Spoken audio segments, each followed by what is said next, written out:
Asithathe leli thuba sivusele bazalwane namuhla egameni lenkosi yethu lenjesu.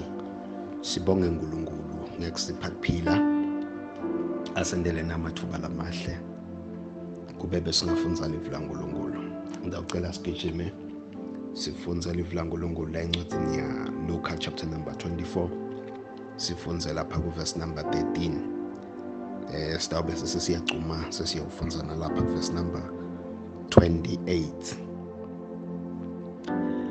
Ngalo lona lelo langa bafunzi lababili babehamba baya edolobheni iEmmaus, lela lingaba ngemakhilomitha lali-11 kusuka eJerusalema. Babehamba bakhulumisana ngato tonke tintfo lebetendekile. Bathi basacoca, Jesu wasonzela kubo wahambisana nabo. Bambona kodwa abatanga ukuthi ungubani. Jesu wathi kubo, yini lena hamba nikhulumisana ngayo? Bema babukeka badzabukile. Lomunye wabo kunguKleophasi wambuda wathi, usho ukuthi nguwe wedwa yini sihambi lapha eJerusalema lesingadi lokwendekile kulamalanga ledlulile? Verse number 27. Base basonzela kulomuti lebabaya kuwo. Jesu washaya sengathi uyendlula, kodwa bamcela bathi, hlala nathi, sekuhlwile futhi sekumnyama. Ngako wangena wahlala nabo. Haleluya. Ngilelo livu laNkulunkulu lengithi namuhla asesike sikhulumisane ngalo egameni likaJesu. La sifunza khona sithola indzaba. IBhayibheli lithi bafunzi lababili bayahamba baya edolobheni eEmmaus. Bahamba ke bayacocisana ngato tonke tintfo letendakele egameni likaJesu. Tindzaba letisematheni, tindzaba letiveta kokuthi Jesu lobeka kadze adiwa ngekokuthi ngumprofethi noma lobeka adiwa ngekokuthi ngumsinzisi, ubethelwe esiphambanweni. Jesu nangilovule emehlo etimpumbuthe. Jesu nangilowende imangaliso lovuse boLazaro bafile. Jesu nangilowende imangaliso lowagucula emanti abalwayini. Jesu nangiyalowende kokuthi basahamba nganyelanga ekhute lwandle namagagasi kumlalele. Bathi kufika isikhathi lapho khona abethelwa khona esiphambanweni afa khona. Lithi ke iBhayibheli bafunzi bakhe lababili bayahamba bayacocisana badzabukile. Mhlambe lomunye ubuta lomunye kokuthi kodwa nje kungendekelani into lenje? Kube vele bekakadza ngumprofethi anemandla, bekangakuvimbi ngani lokufa? Kube vele bekakadze anemandla, bekangakwendi ngani kokuthi bangambambi angaye esiphambanweni?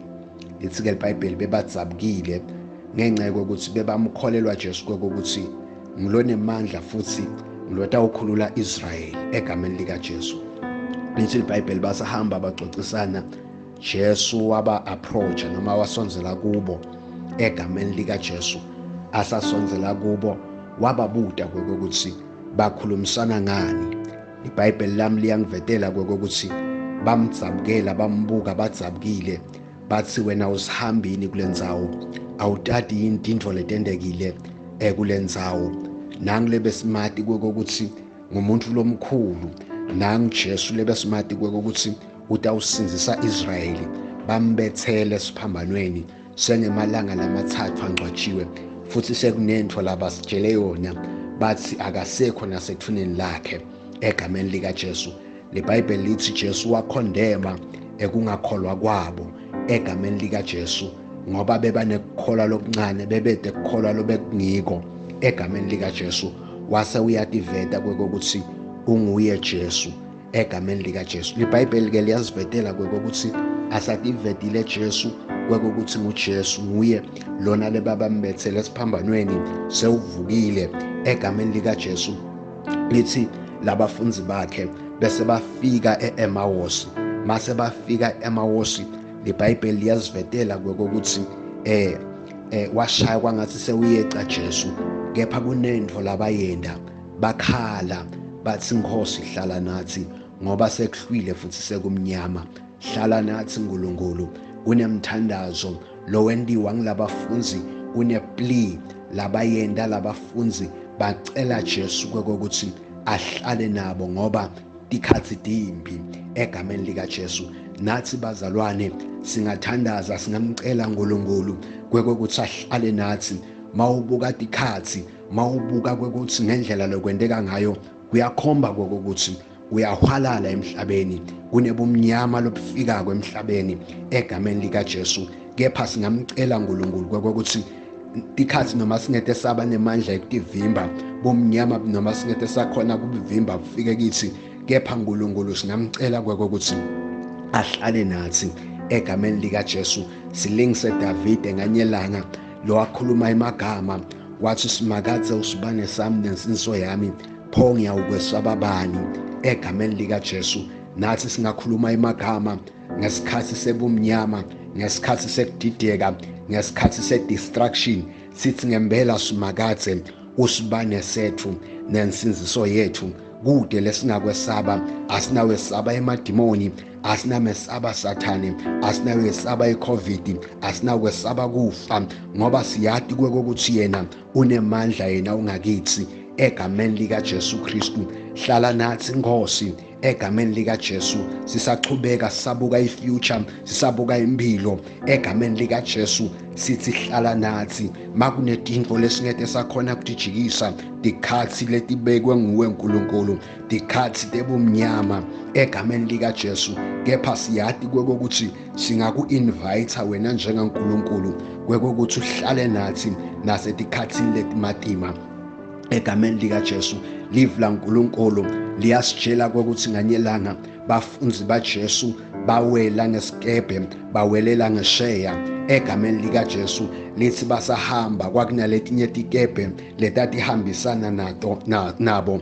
Egameni lika Jesu basahamba, lithi iBhayibheli kwavuka umoya, kwavuka emagagasi amelana nemkhumbi wabo, base bayakhala bangekhathi esikebheni ngoba bese bakwezamile labe bangakwezaba and batibona timpilo tabo kokuthi tisengotini. Base bayakhala bayawuvusa Jesu ngenxa ethi Jesu bake ngaphakathi emkhunjini wabo, wakhona kuvimba, wakhona kumisa lwandle. Egameni lika Jesu amagagasi amlalela. Nathi singasho sithi ahlala nathi Nkosi, ngena esikebheni sethu, ngena emkhunjini wethu, sisahamba kulolu hambo lesingadi kokuthi ifuture isiphatheleni. Hlala nathi Nkosi, siyatibona tikhathi kokuthi tigucukile, tikhathi timnyama, kodwa Nkulunkulu ungahlala nathi.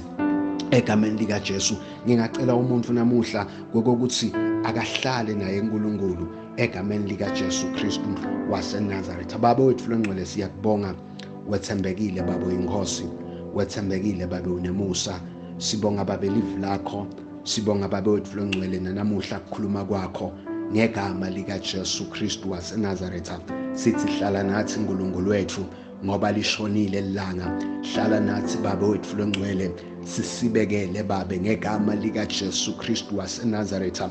Bomnyama Baba nesigayegaye lobu approacha Baba umhlaba wonke, sesiyathandaza Baba, sithi hlala nathi Nkulunkulu wethu, hlala nathi thwala lethu laphakathe nasetikhathini letimatima Baba. Hlala nathi Nkosi Jesu, siyakudzinga Baba wethu longcwele, ede sakhona Baba ukuhlala Baba ebusuku bonke ungekho wena njengaNkulunkulu, ede sakhona Baba wethu longcwele kumelana nato tonke Baba lama life challenges Baba ungekho wena njengaSomandla. Yingakho Baba sicela sik-invite sithi ngena Baba uhlale nathi ngegama lika Jesu Kristu waseNazaretha. Siyati Baba kokuthi mawungakithi Baba uSathane nemadimoni angeke asende lutho egameni lika Jesu Kristu waseNazaretha.